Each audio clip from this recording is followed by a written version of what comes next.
Kristal Hart, and welcome to the Kristal Hart Show. We are at the Hulu Theater at Madison Square Garden for the final press conference leading up to the fight on Saturday, October 29th. We have from the Ukraine, Vasily Lomachenko, who will be going up against lightweight Jermaine, the technician, Ortiz. And then on the undercard, we have featherweight Robasi Ramirez going up against Jose Mateus Romero. All here at the Hulu Theater, and it will be broadcast live on ESPN Plus. And then on the undercard, we have Nico Ali Walsh, Richard Torrez Jr., Tiger Johnson, Duke Ragan, and more. And now, the press conference. Good afternoon, ladies and gentlemen. This is Boxing. This is Top Rank, presented by Hall of Fame boxing promoter Mr. Bob Arum. And we welcome you inside the world's most famous arena, Madison Square Garden. It all goes down Saturday, October 29th from the Hulu Theater here at MSG. And when I say we have an undercard, we have an undercard. And there is a frat party happening on stage right now. I'm thrilled to be joined by Tiger Johnson, Richard Torrez Jr., Duke Ragan, Troy Isley, Nico Ali Walsh. Like I said, frat party on stage right now. Gentlemen, thank you for taking time. We are in the world's most famous arena. I don't even know where to start. I'm looking around. There's more testosterone and energy on this stage than I think we've ever had. Nico, I want to start with you. Let's do it. This is an unbelievable group of young professional fighters. How have you guys all become close? Because every fight that Top Rank puts on now, I see you guys showing up ringside, supporting each other. It's an incredible dynamic that you don't see very often. Yeah, honestly, these guys, every single person on this stage has been cool from the very start of my pro career. So anytime they fight, I try my best to make it out to the fight. And we're super supportive of each other. And yeah, it's super cool to have that camaraderie. Richard, coming over to you. How have you embraced pro-life so far? You know, this is going to be your fifth fight now in 2022. All of you, 4 or 5 fights this year. How have you embraced the pro-life?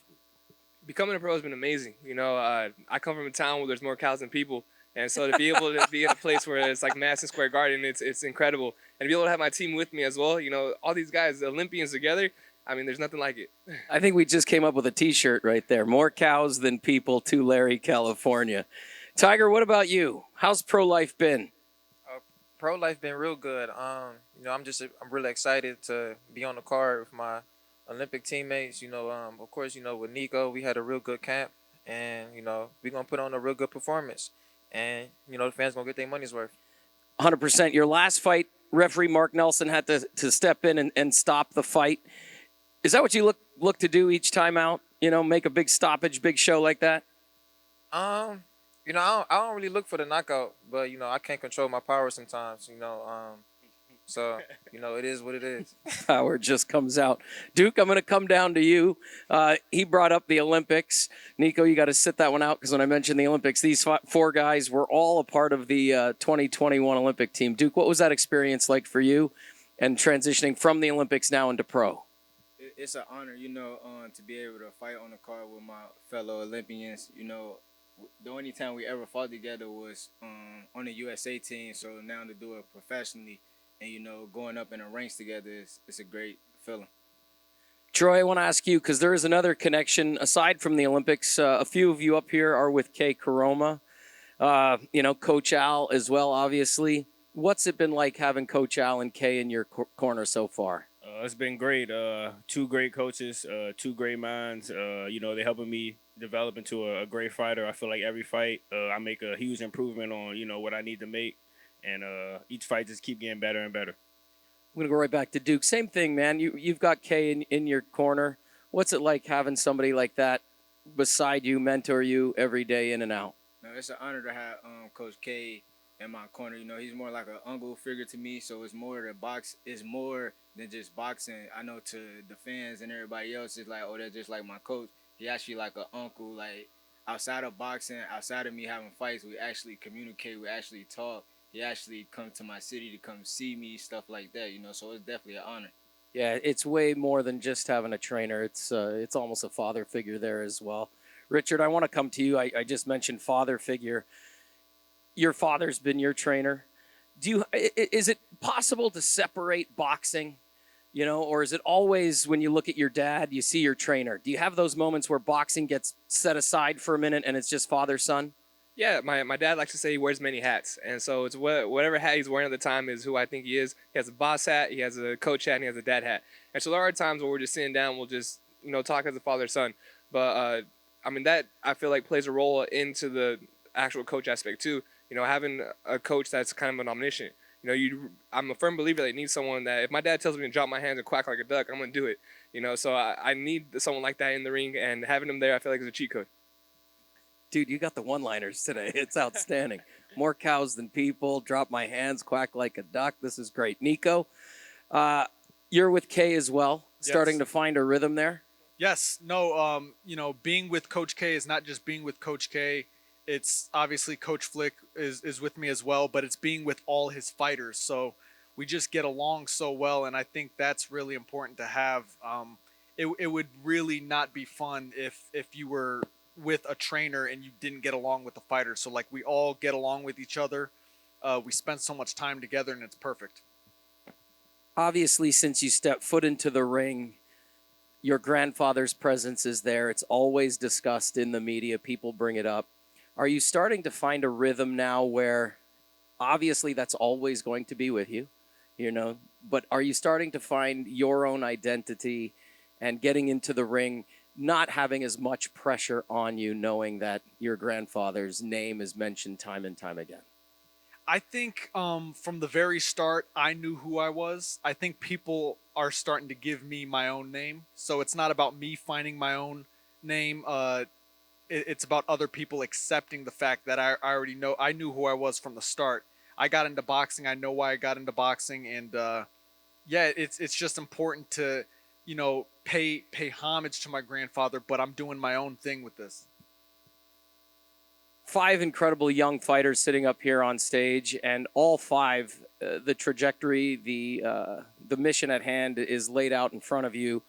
I'd be amiss if I didn't mention Brad Goodman and Bruce Trampler from Top Rank, who put together all of the matches to help you develop, learn, and grow. What's it been like to this point, and this is a question to all of you, being a part of the Top Rank family and having opportunities like this to sit literally center stage in the world's most famous arena and see your careers grow and move in the direction that I know all of you want them to go? We'll start down here, Tiger. Being with Top Rank was a huge honor.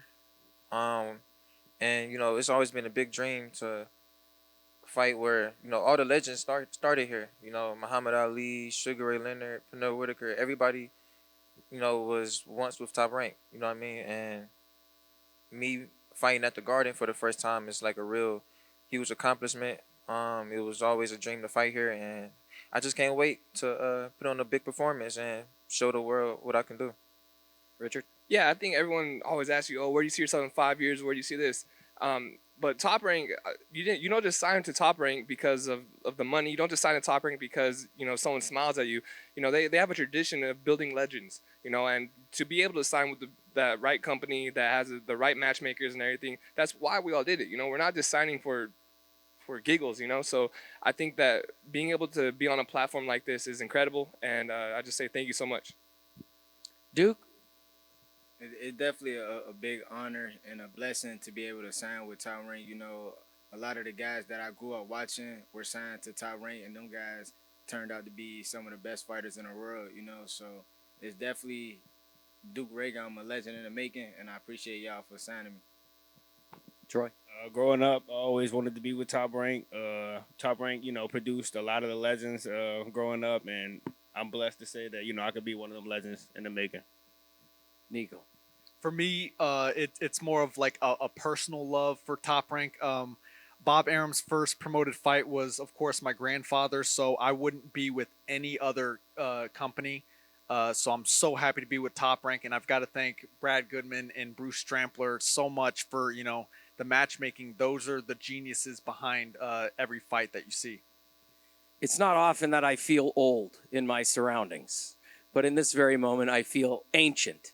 And I wanna discuss age for just a second because we live in a time where social media plays such a big role in almost everything we do in all fields, not just sports, but in entertainment.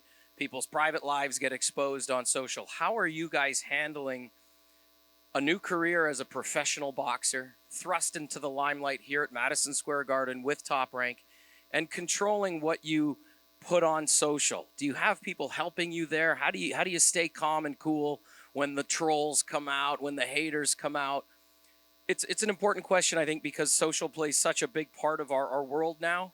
So I just wanted to bring that up and get your take on how you guys handle social media, because you are young guys, you are human, we all have feelings, and social is such a dynamic part of our world today. Troy, we'll start with you. Honestly, I feel like it's easy, honestly.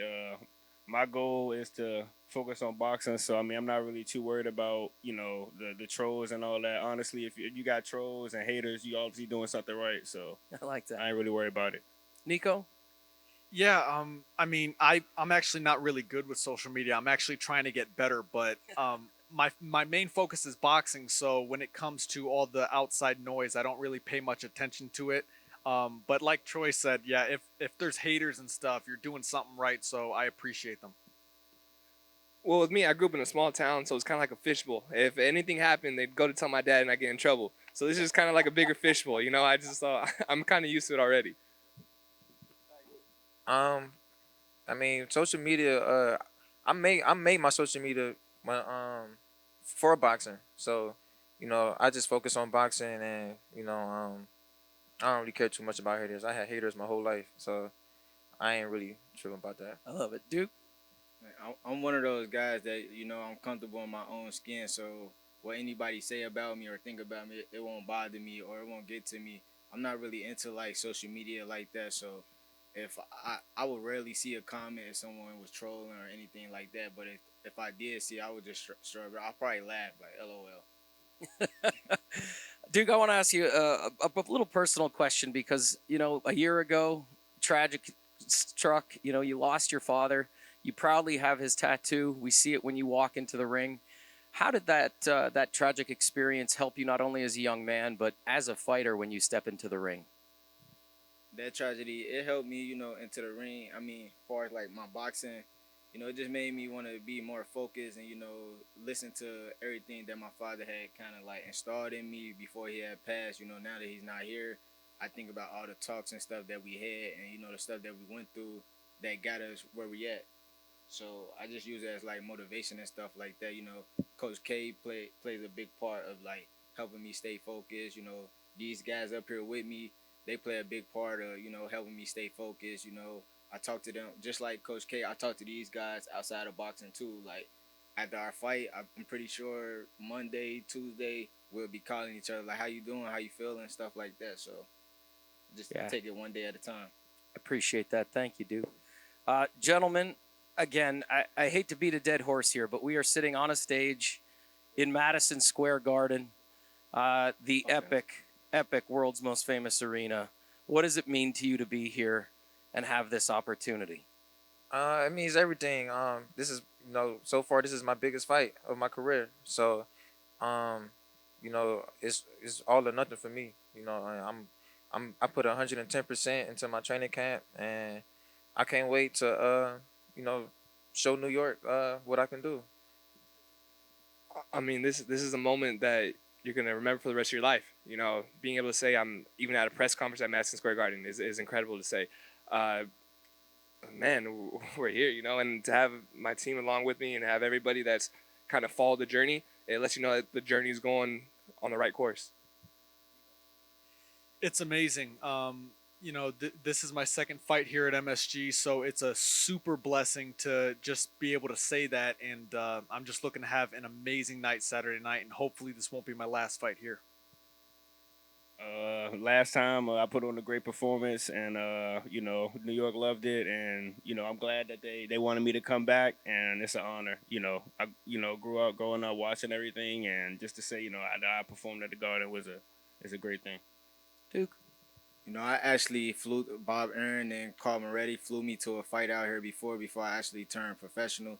You know, it's an honor to have my first fight here, and this is my 8th professional fight, but my first fight here at the Madison Square Garden. You know, it's an honor. You know, I hope that they keep bringing me back. And come Saturday night, I would be victorious. You know it. Everybody watching, like I said, the undercard Saturday night is absolutely jam-packed, and it's because of these 5 sitting right here. And I'm Kristal Hart reporting from the Hulu Theater here at Madison Square Garden. Hope you've enjoyed the show. Thanks for watching, and we'll see you at the fights.